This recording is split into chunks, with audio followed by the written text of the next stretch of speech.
She was 20 years old and, by the reckoning of her own family, an orphan with a pittance. After her father's funeral, she was given a choice that was no choice at all, and left with $50, a mule, and a small brass compass that had been his. With that $50, she bought the burned-out shell of the old Cottonwood Creek schoolhouse in a Kansas valley that thought her a fool. But what nobody in that valley knew was that beneath a warped and blackened floorboard lay a secret that would change not only her life, but the lives of every person who had mocked her. Settle in and listen close, and let us know in the comments where you're watching from tonight. This is the story of Josie Vance. Josie's world had been built and bounded by her father, Thomas Vance.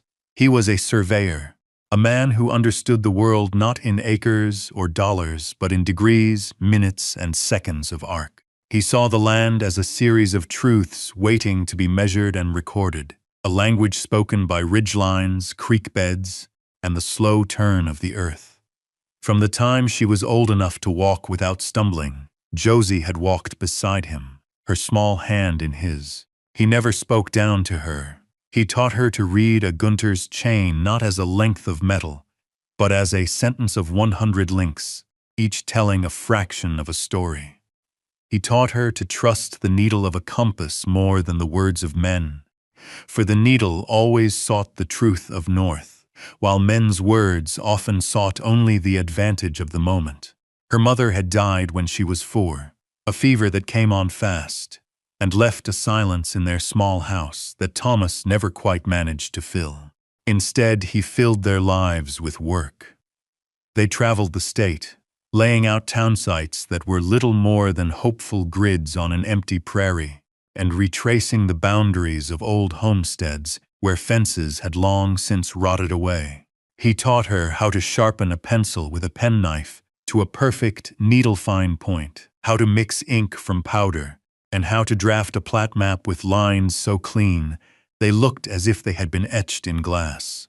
Her hands, small as they were, learned the patient, steady work of a draftsman. While other girls were learning needlepoint, Josie was learning the weight and balance of a tripod, the cold, precise feel of a transit telescope against her eye, and the quiet satisfaction of driving a corner stake into the earth, marking a place and saying, "Here, this is a known point. This is where something begins." Her formal schooling was sporadic, taken in whichever town they were working in for a season. But her real education happened in the open air, under a vast sky, with the smell of prairie grass and turned earth in her lungs. The most precious thing he ever gave her, aside from his knowledge, was a small, heavy brass compass in a worn leather case. He'd given it to her on her 16th birthday. "It was my father's," he had told her, his voice quiet and serious. "It's a vernier compass. See the scale? It lets you read to a single minute of arc. It's more honest than most people you'll meet." Josie treasured it. Its weight in her palm felt like a promise. It was a connection to a grandfather she'd never known, and a testament to the work her father held sacred. It lived in her pocket, a constant, solid presence. This quiet, ordered world fell apart the year she turned 19. Thomas had taken a second wife 5 years prior, a widow named Elspeth, with 2 grown sons of her own, both of them large, slow-moving men who looked at Josie's work with her father as an oddity, a girl's strange hobby. Elspeth was a woman who valued appearances, who saw the world in terms of what was proper and what was not. A girl tramping through the brush with survey maps was, in her estimation, decidedly not. While Thomas was alive, his quiet authority held the household together, a fragile peace maintained by his mere presence. But a fall from a scaffold while surveying a new county courthouse broke his hip, and the injury festered. He lingered for 3 months, his big frame shrinking in the bed, his voice growing thin. During that time, Josie was his nurse, his scribe, his constant companion. His last coherent words to her were a whisper, "Trust the work, Josie. The lines don't lie." The day after the funeral, the air in the house was thick with a finality that had nothing to do with grief. Elspeth, called Josie into the parlor, the room kept for guests and pronouncements. Her 2 sons, Luke and Matthew, stood behind her chair, their arms crossed, their expressions unreadable but solid like stone walls. Elspeth did not waste time with platitudes. Her voice was as flat and dry as a legal document. "Josie," she began, her hands folded neatly in her lap. "Your father, God rest his soul, made certain provisions. The house and the business account passed to me and then to my sons. That is as it should be." Josie stood before her hands clasped behind her back, a posture her father had taught her to adopt when listening. She said nothing. She simply watched Elspeth's face, a mask of strained propriety. "He did, however, set aside a sum for you," Elspeth continued. "A dowry of a sort. He stipulated $50. The amount was an insult. A single survey contract for a quarter section would have brought in twice that. Josie knew the ledgers. She had kept them herself for the past 3 years. She knew her father's business was worth thousands. But she also knew the force of a will, and the force of the 2 men standing behind the woman who was now, in the eyes of the law, her guardian. "There is, of course, the matter of your place here," Elspeth said, a slight tight smile touching her lips. "You are a young woman of 20. It is not proper for you to remain in this house, not without a husband." She let the silence hang in the air. "Luke and Matthew need the space.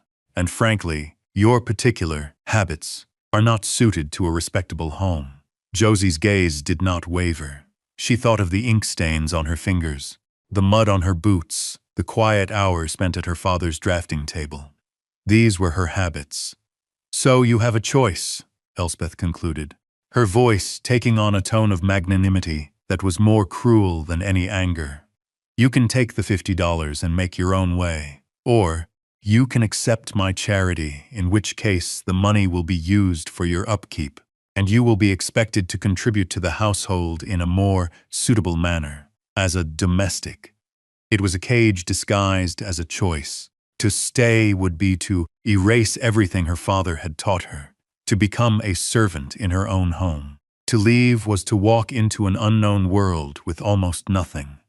Josie looked past Elspeth at her father's drafting table, which had already been pushed into a corner, a dusty sheet thrown over it. She saw her father's face, heard his last words, "Trust the work. The lines don't lie." She met Elspeth's gaze.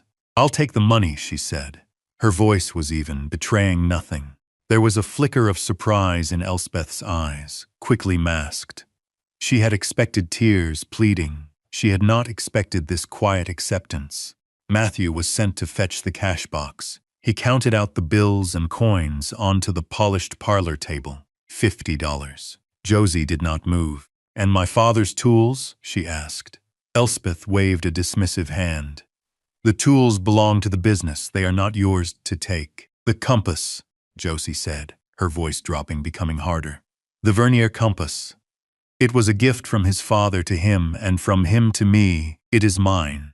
Luke shifted his weight. "It's just an old brass thing." Elspeth sighed, an act of performative weariness. "Very well, take the trinket. It is of no value." Josie went to her room. She did not pack clothes or keepsakes. She put on her sturdiest boots, her canvas trousers, and a linen shirt. She took the small, worn leather case containing the compass and slipped it into her pocket.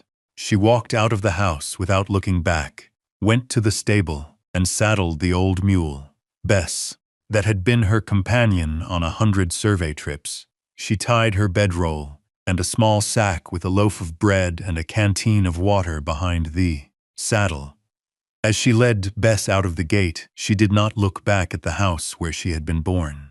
She looked west, toward the open horizon, the $50, a small, tight roll in her pocket, the weight of the compass, a solid, reassuring presence against her hip. The cruelty had not been in a raised voice or a blow, but in the neat administrative click of a lock on a door she could no longer open. She was free and she was destitute.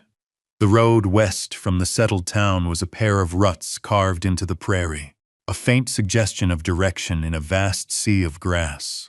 For 3 days, Josie and the mule Bess walked. The sun was a relentless weight, the wind a constant rustling voice in the blue stem that rose as high as her shoulders. She walked, leading the mule to spare the animal's strength. Her world shrank to the rhythm of her own footsteps, the creak of saddle leather, and the patient, steady plod of Bess's hooves behind her. The landscape was beautiful in its emptiness, a canvas of subtle greens and golds under a sky so immense it felt like a physical pressure. She saw herds of antelope, fluid and distant, and hawks circling on invisible currents of air.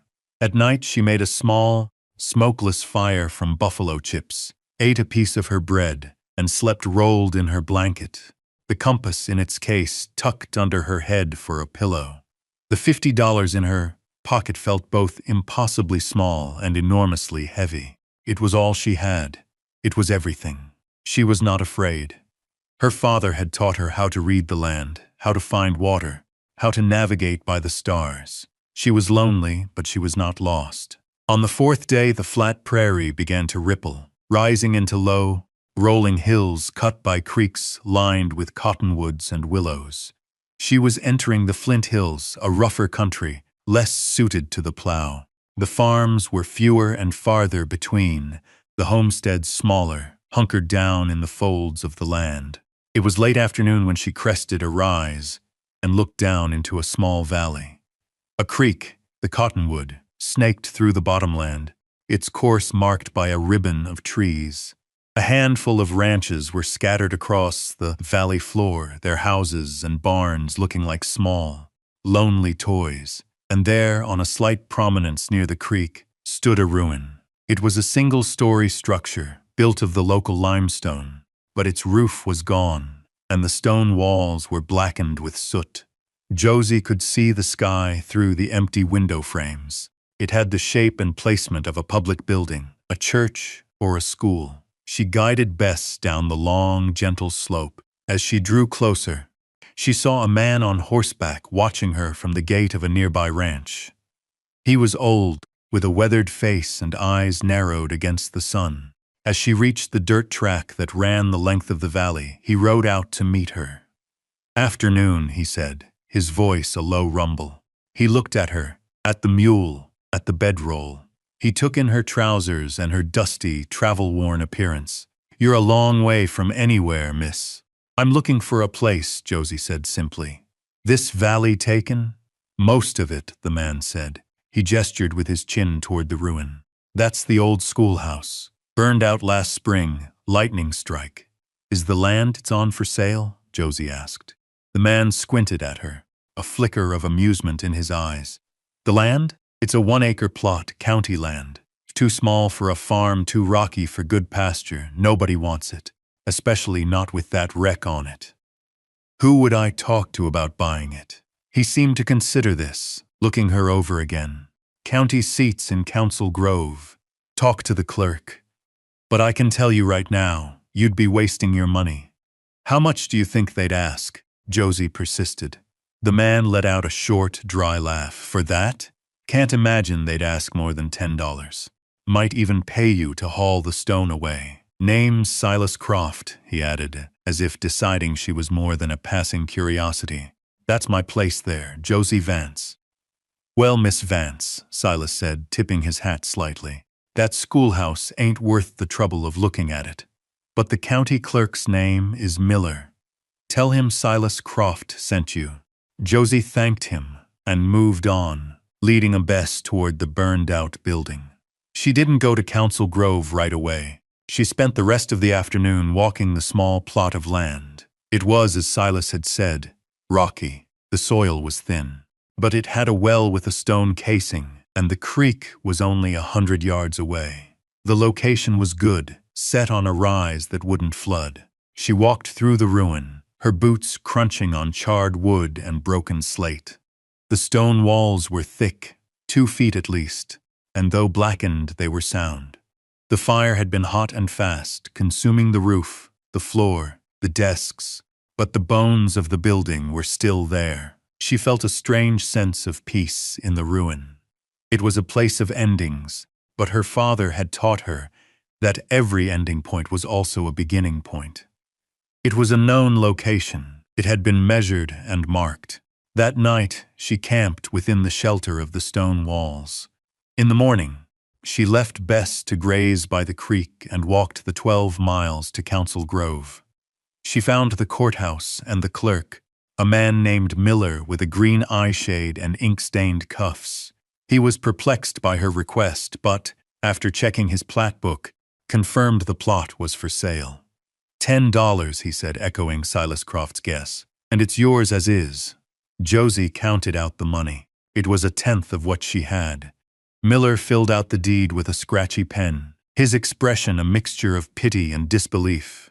He stamped it, recorded it, and handed her the paper. "Good luck to you, miss," he said, in a tone that suggested she would need it. Josie folded the deed and put it in her pocket. She had $40 left, a mule, a compass, and 1 acre of ruined land. She was a landowner. The schoolhouse was a skeleton. The fire had taken everything that could burn, leaving behind a stark record of its passage. Josie spent her first week on the property not building, but clearing. She worked with a quiet, methodical patience, a habit learned from years of meticulous drafting. The interior was a chaos of blackened timbers, shattered slates from the old chalkboard, and the twisted metal skeletons of desks. The roof had collapsed inward, creating a heap of charred rafters and shingles in the center of the single large room. The floor, what was left of it, was a treacherous landscape of burned-through planks and gaping holes that revealed the dirt crawl space beneath. Every morning she rose with the sun, drank from the well. The water was sweet and cold, and began her work. She started by dragging the larger, half-burned timbers out of the building and stacking them by size. Some, she judged, might be salvaged for smaller projects. The rest would become firewood. It was heavy, dirty work. Soot stained her clothes, her hands, her face. Her muscles, accustomed to the long walks of surveying, ached with the new strains of lifting and hauling. The valley watched her. She was aware of riders passing on the track below, their pace slowing as they looked up at the lone figure working in the ruin. She heard the distant laughter of children from the Croft ranch. She knew she was a curiosity, the foolish girl who'd bought the wreck, but no one approached her. She was left alone with her labor. The building itself began to speak to her. The stone walls, once she cleared the debris away from them, were magnificent. They were native limestone, quarried from a nearby hill, fitted together with skill. The stones were large and irregular, but the mason had known his craft. The corners were square and solid. The window openings were framed with chiseled lintels. The soot came away with the wire brush and water, revealing a palette of pale golds, grays, and creams in the stone. It was a beautiful structure, or it had been. It had good bones. The single room was 40 feet long and 25 feet wide. A raised platform at the east end marked where the teacher's desk had been. She imagined it as it was, filled with the murmur of children reciting their lessons, the scrape of chalk on a slate, the smell of wood smoke from the cast iron stove whose rusted remains she had hauled out. She felt a kinship with the building. It was a thing of purpose that had been discarded. After the heavy timbers were gone, she began on the finer debris. She used an old grain shovel she'd found, half-burned, in the wreckage, and a wheelbarrow she bought for $2 from a farmer down the valley. She shoveled ash, charcoal, and broken glass into the wheelbarrow, load by painstaking load, and dumped it into a gully behind the property. As she worked her way across the floor, she began to notice the quality of the original construction. The floorboards were thick oak, laid over heavy-hewn joists. Most were ruined beyond repair, but the joists underneath, protected from the worst of the fire, seemed mostly sound. It was on the 5th day of clearing, as she worked near the raised teacher's platform, that her shovel struck something that wasn't wood or stone. It was a section of floorboard that, while charred on top, had not burned through. It was loose, When she pushed at it with the toe of her boot, it shifted. Curiosity piqued. She set down her shovel. She knelt, the gritty floor biting into her knees, and worked her fingers into the gap. The board was thick and heavy, but it came up. It hadn't been nailed down like the others. It had been fitted into place, a simple but effective lid. Beneath it was not the dirt of the crawl space, but a small, dark cavity. And nestled inside that cavity, wrapped in what looked like oilcloth, was a metal box. It was a deed box about a foot long, 8 inches wide, and 6 inches deep, made of tin and painted black. It was heavy. She lifted it out and set it on the dusty floor. It was locked, but the lock was small and simple. With a piece of twisted metal from a broken desk, she worked at it, her touch as patient as if she were adjusting a fine screw on her father's transit. After a moment, the lock clicked open. She lifted the lid. The contents were not what she expected. The box was not filled with gold or silver. The top layer was a neat stack of greenbacks, held together with a paper band. Josie carefully lifted them out. She counted them on the spot, her hands trembling slightly. It was $1,000, a fortune. More money than she had ever seen in one place. It was enough to rebuild the schoolhouse 10 times over. But it was what lay beneath the money that made her breath catch in her throat. The first document was a letter, written in a careful, elegant hand on a sheet of foolscap. The ink was faded to a soft brown, but the words were clear. It was addressed simply, "To whoever finds this." Josie unfolded it, her heart pounding. "My name is Alistair Finch," it began. "I was the schoolmaster here from the year of its building, 1868, until this year, 1878. I am a man of 64 years, and my health is failing. I have no wife or children to leave my savings to, and a deep distrust of banks. I leave this money, the sum of my life's work, in the hope that it will fall into the hands of someone who loves this place as I have. Use it to do good. Use it to build." Josie had to stop, her eyes blurring. The letter was a voice from the past, a hand reaching out to her from across the years. She wiped her eyes on her sleeve and continued reading. "But there is something more important than the money in this box. When this valley was first surveyed and sectioned by the railroad, there was a dispute. The original surveyor, a man in the employ of the Kansas Pacific Railway, made a grievous error. His chain was off, his magnetic declination improperly set.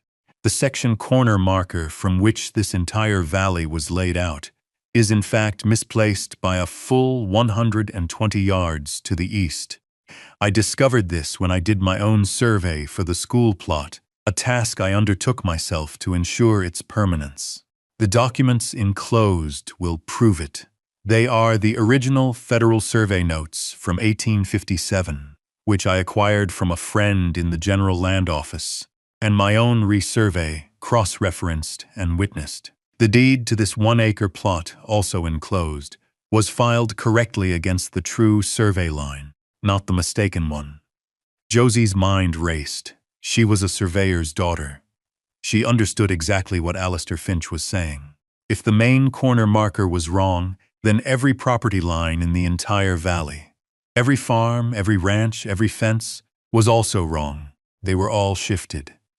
The result of this error, the letter concluded, is that this humble schoolhouse does not sit on a worthless acre of rock.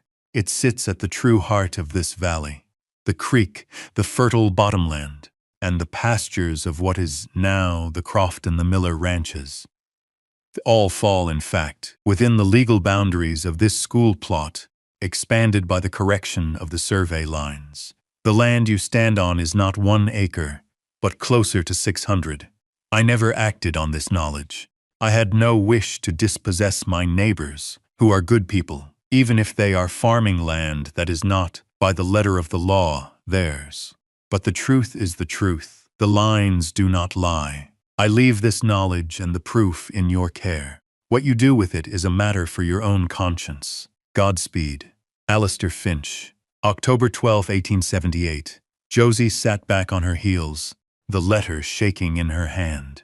She stared at the soot-blackened walls around her. She was not sitting in a ruin on a worthless acre. She was sitting in the legal and geographical center of a 600-acre estate that included the most valuable land in the valley. Beneath the letter lay the proof, a sheaf of brittle papers, the official 1857 survey, its pages filled with the spidery handwriting and neat diagrams of a government surveyor. Beside it was a hand-drawn map on linen, Alistair Finch's resurvey, rendered with a draftsman's precision that her father would have admired. The lines were clean, the calculations noted in the margins, the witness signatures clear. And at the very bottom of the box was the original, ribbon-tied deed for the school plot, filed in 1868, describing the parcel not by the mistaken local markers, but by the true and original government survey. It was ironclad. Josie carefully placed the documents back in the box, along with the money. She closed the lid and stood up.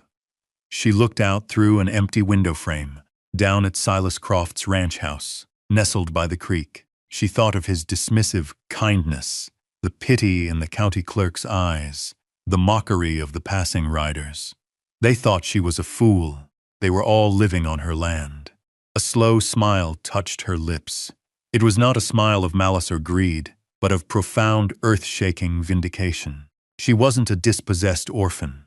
She was the owner of Cottonwood Creek Valley, and no one knew it but her. Her father's words echoed in her mind. Trust the work. The lines don't lie. The discovery did not change Josie's work. It changed the purpose behind it. The $1,000 from Alistair Finch's box was a tool, and the survey documents were a foundation more solid than stone. She did not ride into town and file a claim. She did not confront Silas Croft or any of her other unknowing tenants. Her father had taught her that power asserted was often power lost.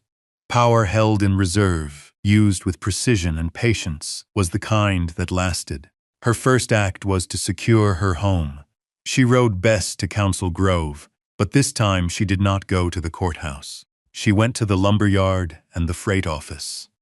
With a portion of the found money, she purchased a wagon, a team of sturdy draft horses, and a load of materials: rough sawn oak for a new floor, pine joists and rafters, cedar shingles and sashes for the windows. She bought tools: a good crosscut saw, a hammer, a level, a brace and bit, and nails in a dozen sizes. She also bought sacks of flour, beans, salt, and coffee. She was no longer surviving. She was building. The arrival of the wagon, loaded high with fresh milled lumber, caused a stir in the valley. Silas Croft rode up the hill the day she returned, his expression one of pure bafflement. He sat on his horse, watching as Josie single-handedly began unloading the heavy oak planks. "Miss Vance," he said, his voice holding a new note of respect, "that's quite a load for one person." "It's what's needed," Josie replied, not breaking her rhythm. She slid another plank off the wagon, the scent of fresh-cut oak sharp in the air. Silas dismounted. He was a man who understood work. He might think her mad, but he could not fault her industry. "Where did a young thing like you learn to plan a roof?" he asked, gesturing at the pile of rafters. "My father was a surveyor," she said. "He taught me geometry." He nodded slowly, as if that explained something, though not nearly everything. He watched her for a few more minutes, then, without a word, he took the other end of a heavy joist she was struggling with. Together, they carried it and set it on the growing stack. He stayed for an hour, his quiet, steady help making the work go twice as fast. When they were done, he wiped his brow with the back of his hand. "My wife, Martha, she'll be sending one of the boys up with a hot supper for you," he said. It was not a question. It was a statement. That evening, Silas's youngest son, a boy of 14 named Eli, appeared with a basket. Inside was a covered dish of beef stew, a loaf of fresh bread and a jar of milk. He set it down, mumbled, "Ma sent this," and fled before Josie could properly thank him. It was the first bridge. The next to arrive was a man named Jebediah Stone, the stonemason who had built the schoolhouse nearly 2 decades before. He was old now, his hands gnarled with arthritis, but his eyes were sharp. He walked around the building, running a hand over his own past work. "Good stone," he grunted. Fire didn't touch the bones of it. He pointed to the top of the west wall, where a section of the capstones had been dislodged by a falling timber. "You'll need to fix that before you set your rafters, or your roof will be askew." Josie nodded. "I know. I wasn't sure how to go about it." "I'll show you," he said. The next day he returned with a bucket of mortar mix and his old tools. He didn't do the heavy lifting, but he directed Josie, showing her how to mix the mortar to the right consistency, how to seat the heavy stones, how to point the joints so they would shed water. He was a stern teacher, and under his tutelage, Josie repaired the wall until it was as strong as the day it was built. A week later, as she was beginning the difficult work of raising the first roof trusses, another neighbor, a German blacksmith named Karl Schmidt, stopped by. He watched her struggle to hoist a truss into place with a clumsy block and tackle she had devised. "That is a widowmaker, that rig," he said in his thick accent. The next morning he returned with a proper gin pole and a set of ropes and pulleys. He spent the day with her, his blacksmith's strength making the dangerous work manageable. By dusk, all the trusses were in place, a perfect repeating geometry against the sky. Martha Croft started sending Eli up with a meal every few days. Jebediah Stone would stop by to inspect her progress, offering gruff, one-word approvals. Karl Schmidt sharpened her saw and her axe for free. They were a community of work. They did not speak of friendship. They spoke of board feet and roof pitch and the proper way to frame a window. They were drawn to the quiet competence of her labor. They had mocked the girl who bought a ruin, but they respected the woman who was raising a home from its ashes with her own 2 hands. They didn't know her secret, but they were, one by one, helping her build the house that sat on their land. The roof was the turning point. Once the last cedar shingle was nailed in place, the schoolhouse was no longer a ruin. It was a shelter. Josie spent the last of the summer laying the new oak floor, her hammer blows echoing in the now enclosed space.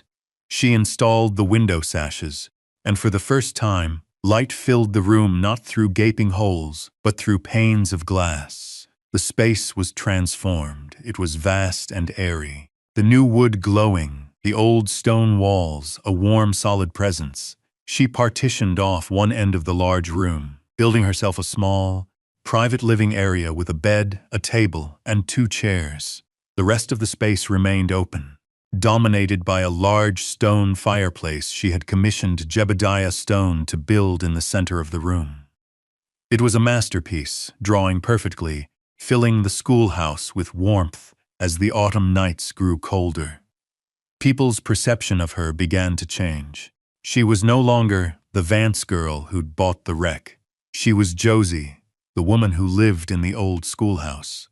The valley had a new landmark, and she was its keeper. Travelers passing through would sometimes stop, curious, and she would offer them a dipper of cold water from her well. The children who had once whispered and pointed now sometimes walked up the hill, drawn by the novelty of the place. She had a few of them in for milk and cookies one afternoon, and they sat wide-eyed in the huge, clean room, so different from their own small, cluttered ranch houses. She began to hold a kind of informal authority. When a dispute arose between 2 ranchers over a stray calf, they came to her, not as a judge, but as a neutral party, and sat at her long table to talk it out. The quiet dignity of the restored building seemed to encourage quiet dignity in others. It was a place for reason. The time had come to use the knowledge in the tin box. She did not do it with lawyers or threats. She invited Silas Croft and the valley's other principal landowner, a man named Miller, no relation to the clerk, to her home for dinner. She served them beef stew from a recipe Martha Croft had given her. After the meal, she laid the tin box on the table between them. "I have something to show you," she said, her voice calm. She opened the box and took out Alistair Finch's letter, his survey, and the original deed. She explained it all, simply and clearly, her voice as steady as if she were reading a surveyor's description. She showed them the maps, pointing out the misplaced corner marker and the resulting shift in all the property lines.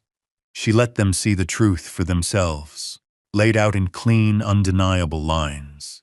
The two men were silent for a long time. They stared at the documents, then at each other, then at Josie. Their faces were pale. They understood what this meant. Their homes, their pastures, their livelihoods, all of it, legally, belonged to this young woman. Silas was the first to speak. His voice was hoarse.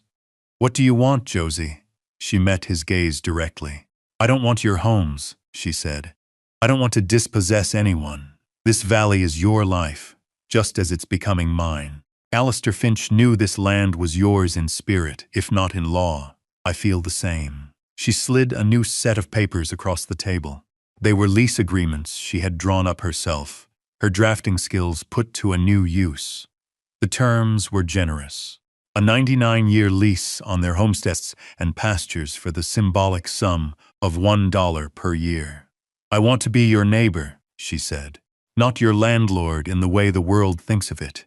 I want the lines to be true, but I want our community to be whole. This is my offer. We file the corrected survey. We recognize the true deed and we agree to live as we have been, but with the truth on the record." Miller, a harder man than Silas, picked up the lease, his eyes scanning it for a trick. He found none. He looked at Josie, at the solid stone walls around him, at the quiet confidence in her face. He saw a woman who held all the cards but was offering a share of the winnings. He slowly nodded. Silas let out a long, shaky breath. He looked at Josie, and his eyes were filled with a profound and weary gratitude. "It's more than fair," he said. "It's a kindness." The unwanted schoolhouse had become the heart of the valley. The foolish girl had become its quiet, undisputed center. She had not taken their land. She had secured it for them, and in doing so, had secured her own place among them for good. Josie stood in the doorway of the schoolhouse, a mug of coffee warming her hands. It was a cold, clear morning in early winter, and a light frost silvered the dormant prairie grass. The sun was just rising, casting a pale golden light across the valley. From her vantage point on the hill, she could see it all. She saw the smoke rising from the chimney of the Croft Ranch, a thin, blue-gray ribbon against the pink sky.